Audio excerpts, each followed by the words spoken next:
Bonjour, je vais vous parler d'un domaine d'innovation où le sens des responsabilités a toute sa place et cet exemple explique aussi toutes les initiatives de Pôle Sud Paris depuis 10 ans. Et ici Gaston Laroche, porte-parole du masochiste. Nous avons eu vent des interrogations de la population au sujet de l'exploitation du gaz de schiste. Vous êtes plusieurs à vous poser des questions telles que qu'est-ce que c'est ça le gaz de schiste? Pourquoi, quand, comment et combien de gaz de schiste? Et qu'est-ce que cette foreuse fait dans ma cour? En voici d'excellentes interrogations, mais nous répondrons à d'autres questions. Je vais donc vous parler d'hydrocarbures de roche-mère. En effet, l'appellation gaz de schiste est doublement impropre. D'abord, parce qu'il s'agit plutôt d'argile que de schiste. Et ensuite, s'il y a une probabilité de gaz dans le sud-est de la France, du côté de Montélimar, il y a très certainement sous nos pieds, dans le bassin parisien, plutôt du pétrole visqueux, du pétrole. Et donc, on parle d'hydrocarbures de roche-mère. Regardez bien, écoutez attentivement ce document, ça fait 2 minutes et demie. Vous aurez tout compris après ce document. Le schiste est la roche sédimentaire la plus répandue sur la planète. Certains schistes contiennent du méthane piégé dans leurs fissures. De ce fait, d'énormes réserves de gaz seraient réparties partout dans le monde. Les réserves mondiales de gaz de schiste sont estimées à 448 000 milliards de mètres cubes, environ 140 ans de la consommation actuelle de gaz naturel. Plus de la moitié de ces réserves se trouvent en Asie et en Amérique du Nord. À la différence des réserves conventionnelles, la roche est ici à la fois source et réservoir. Il est donc impossible de pomper comme dans les poches de gaz naturel. Les quantités de gaz de schiste par mètre cube de roche sont très faibles, et son extraction est techniquement complexe. L'une des techniques est l'hydrofracturation. La fracturation hydraulique consiste d'abord à forer un puits vertical qui traverse les couches géologiques sur plusieurs kilomètres. Pour isoler le puits des nappes aquifères traversées, on introduit une succession de 2 à 3 tubes d'acier les uns dans les autres en injectant du ciment entre eux pour assurer l'étanchéité du conduit.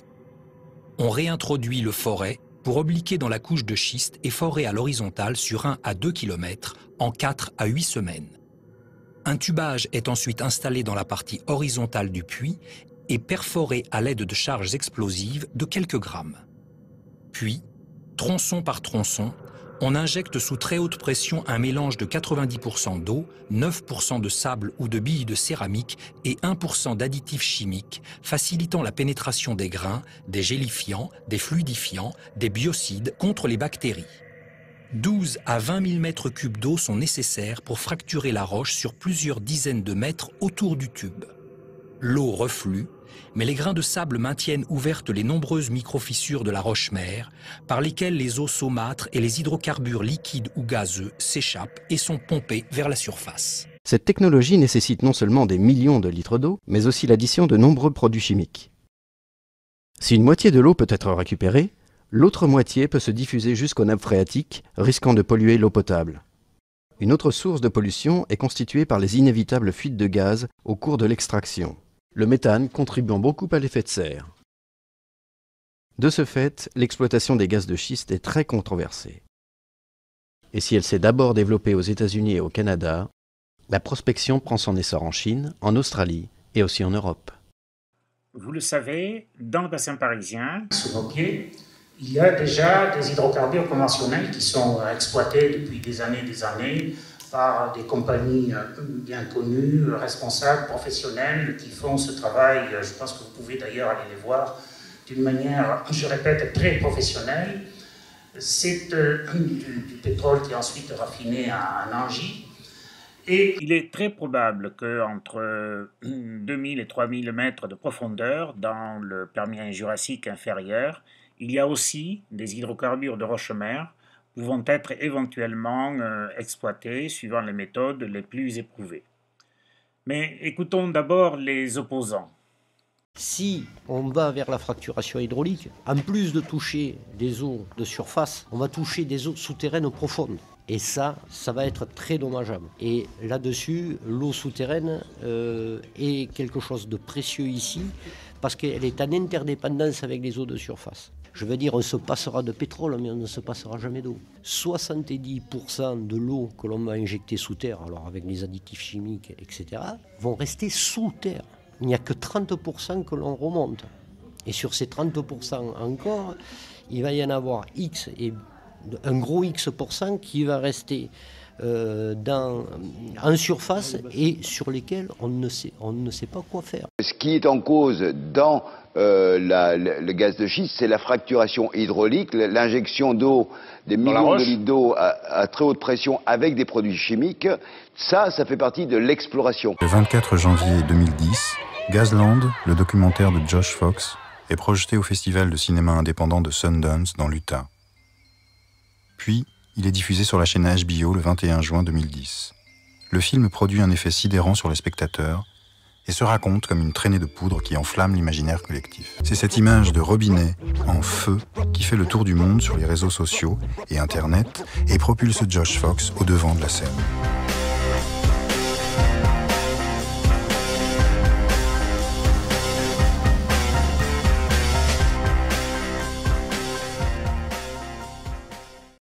Écoutons maintenant ce que disent des professionnels. La fracturation hydraulique utilise effectivement une quantité d'eau qui est relativement importante. C'est de 10 000 à 20 000 mètres cubes d'eau par forage. Il y a malgré tout dans la polémique derrière cette quantité d'eau un a priori, c'est qu'on reproche à cette grande quantité d'eau la possibilité de rentrer en conflit avec d'autres usages de l'eau. Or, il n'y a pas de nécessité absolue à utiliser de l'eau douce ou de l'eau potable. On peut très bien utiliser une eau impropre à la consommation pour éviter justement les conflits d'usage. Il y a un risque perçu comme important qui serait celui d'une contamination directe de la fracturation hydraulique lors de l'opération de fracturation hydraulique vers des aquifères.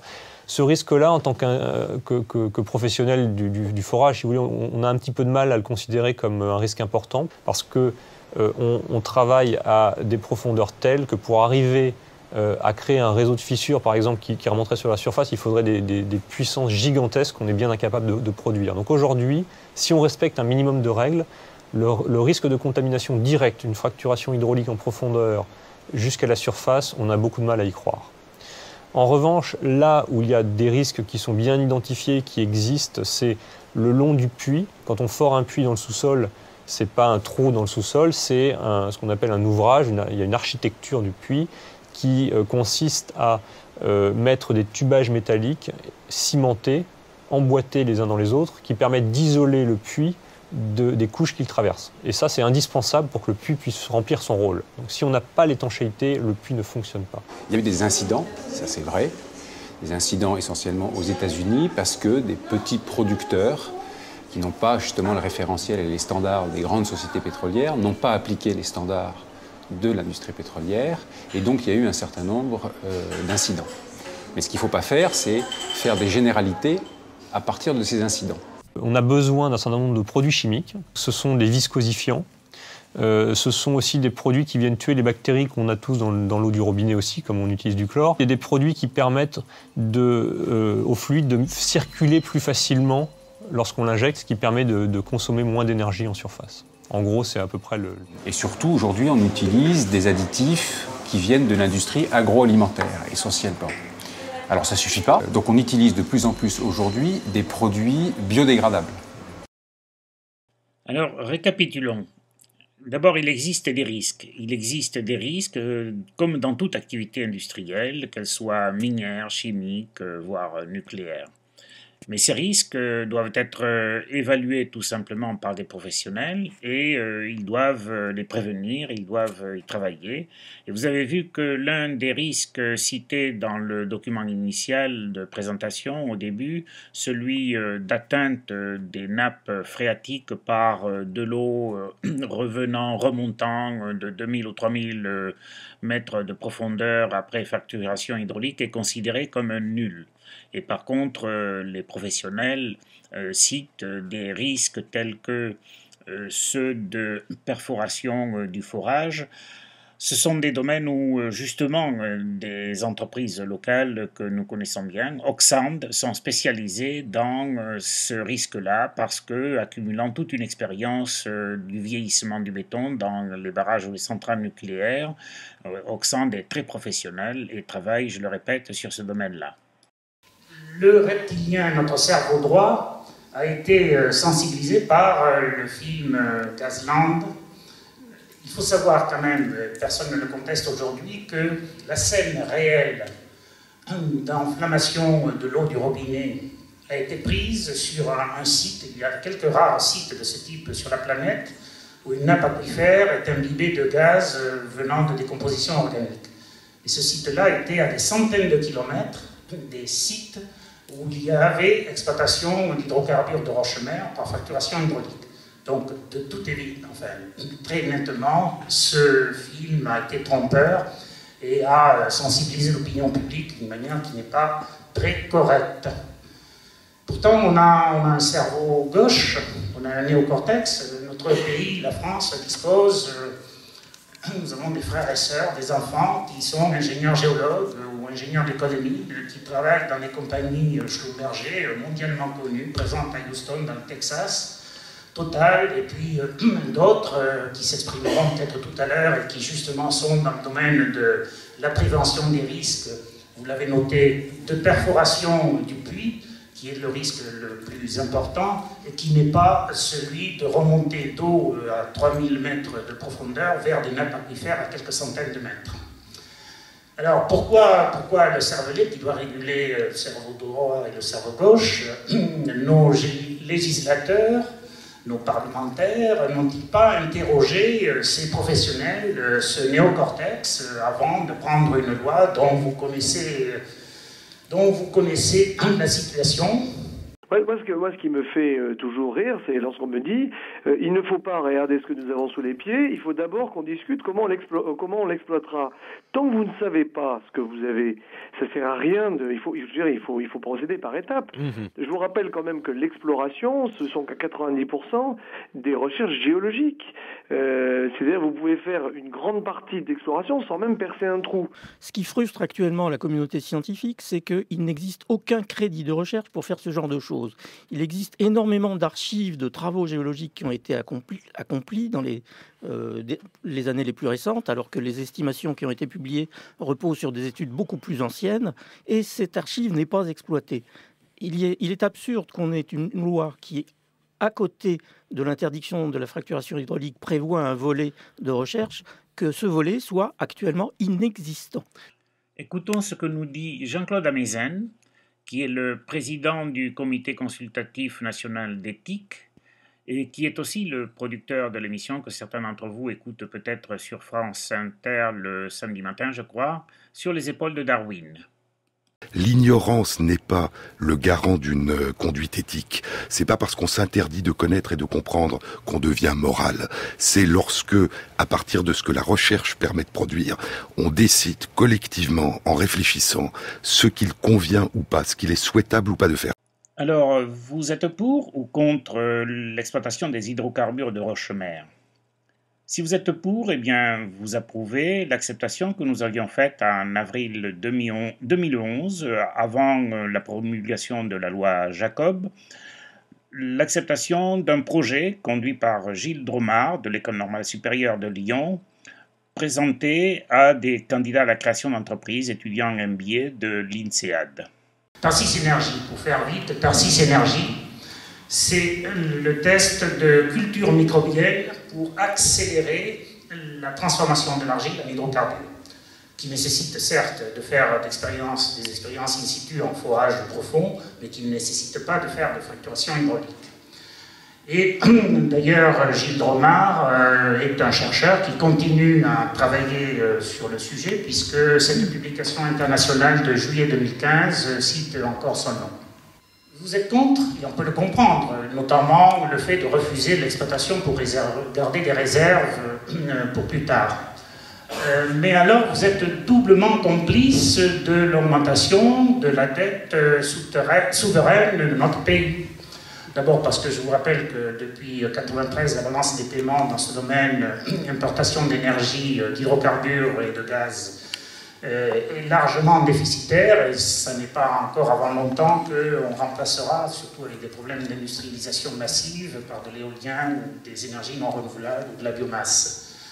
Donc, une aggravation de la dette souveraine, et puis aussi tout le monde, parce que si on ne fait pas de la recherche, si on ne prend pas des brevets comme Gidromar aurait pu le faire, ben on risque dans 5 ans, dans 10 ans, dans 15 ans, quand on en aura besoin, de payer des royalties à des pays étrangers. C'est pas bon tout ça.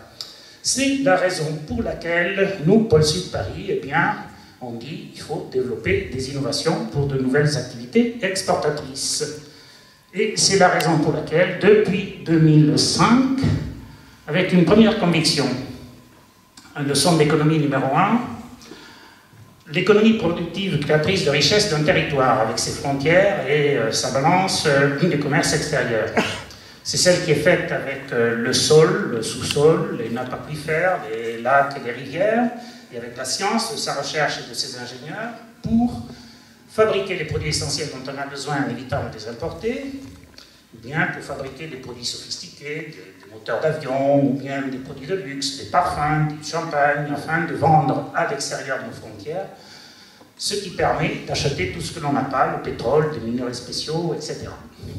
Et c'est l'économie productive qui génère l'économie résidentielle, celle de la femme qui nous a fait naître, celle des enseignants qui nous apportent des connaissances, celle des médecins et hôpitaux qui nous soignent, celle des juges, avocats, gendarmes, policiers qui assurent notre sécurité, même le BTP en dépend, parce qu'on ne construit les murs d'une ferme que si on exploite les champs autour, on ne construit les murs d'une usine ou bien les logements des ouvriers, techniciens, ingénieurs, que si l'usine est prospère. Et donc, les économistes résument, c'est un emploi de l'économie primaire productive qui génère 3 à 6 emplois de l'économie résidentielle, ce qui conduit à ne pas confondre création d'emplois et création de richesse. D'ailleurs, il y a des emplois qui sont créés qui tuent la pérennité de certaines activités productives puisqu'elles pompent sur les sources de l'économie productive. Deuxième conviction, on laboure un territoire pertinent, celui du Grand Gâtinais, celui des 8 bassins de vie qui sont bien connectés par un réseau de transport collectif ferroviaire. Voilà ce pourquoi, depuis 10 ans, nous avons œuvré. Et maintenant, place à nos témoins.